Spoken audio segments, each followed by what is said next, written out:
Yun ang mataas sa Pilipinas. What's down? Ang down, ang babang-baba, yung mga Pilipino. Kaya sa ngalan ng lahat ng mga kapwa ko, artista na nasa entablado ngayon, pati na rin mga artista na nasa baba at nasa iba't ibang lugar na nakikisama sa amin, binabati po namin kayong lahat.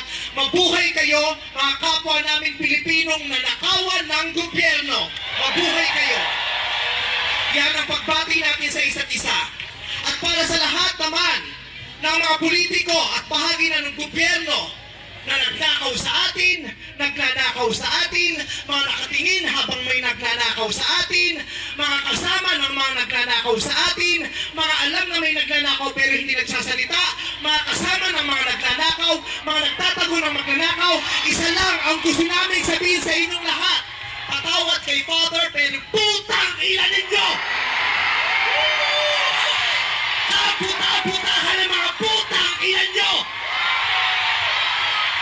Katatapos lang ang misa, pero Panginoon, patawarin nyo kami, pero totoo yan. Ito ang wika ng lahat ng mga Pilipinong ninakawan. Putang ina nyo! Putang ina nyo! Putang ina nyo! Putang ina nyo! Putang ina nyo!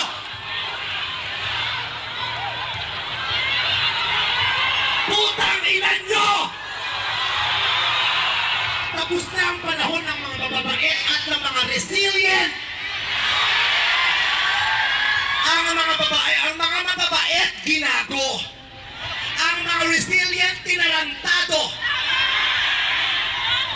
Hindi nauubra sa atin yung bait-baitan, kimikimian, tahimik-tahimikan, patawad pero hindi po. Hindi ko sisimplihan, hindi ko babaitan ang mensahe ko ngayon dahil hindi naman sila mababait. Sa katunayan, mga hayop sila. So bakit natin babaitan ang mensahe natin? Hindi natin kakalmahan ang mga salita at kilos natin dahil deserve nila ang galit, ang pikon at poot ng mga nanakawang Pilipino. Hindi tayo pwedeng kumalma. Hindi pwedeng iiyak lang. Hindi pwedeng magtitiis lang, hindi tayo kakalma.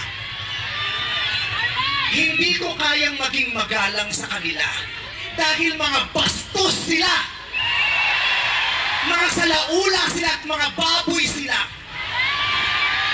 Hindi natin kaya maging mabait sa kanila dahil mga walang hiya sila. Hindi pwede. Hindi pwede. Yung mabait ka lang, mabuting asal ka. Hindi uubra sa kanila ang mabuting asal at mabait lang kasi nga mga demonyo sila. Kaya tama yan. Sumigaw lahat ng galit. Lahat ng galit na galit. Ang hindi matatapos ang galit bukas.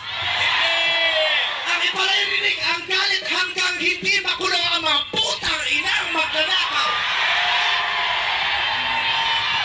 Hindi tayo pwede magalit lang ngayon. Kailangan hanggang bukas, kailangan sa susunod na linggo, kailangan sa susunod na buwan, hanggang umabot ng ilang taon hanggat hindi sila nauubos. Walang mawawala sa atin kasi ubos na tayo. Kaya ang gagawin natin ngayon ay babawi na tayo. Ikulong ang mga magnanakaw. Para sa akin, hindi nga sapat ang kulong. Dapat patayin ang mga korap na magnanakaw. Ibalik ang death penalty para sa mga korap. Para patayin ang mga magnanakaw, ikulong pati pamilya nila. Dapat gumawa ang batas ang pamahalaan para ibalik ang death penalty. Pasensya na po, Father. Alam kong ayaw mo ng death penalty. Ipagdasal mo na lang ako. Ibalik ang death penalty para sa magnanakaw. Dahil ang magnanakaw, ang corrupt na public official, hindi ko natatawag na public official, ang corrupt na politiko ay higit pa sa mamamatay tao. Ang corrupt na politician ay higit pa sa magnanakaw. Ang corrupt na politician, ang korupsyon ay higit pa sa terorismo.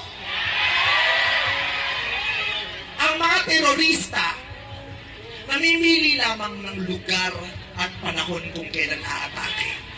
Pero ang mga magnanakaw sa Pilipinas, walang pinipiling araw. Araw-araw nila tayong ninanakawan. At ang inaatake ng mga terorista, yung mga iba ang pananampalataya, iba ang paniniwala, iba ang lahi.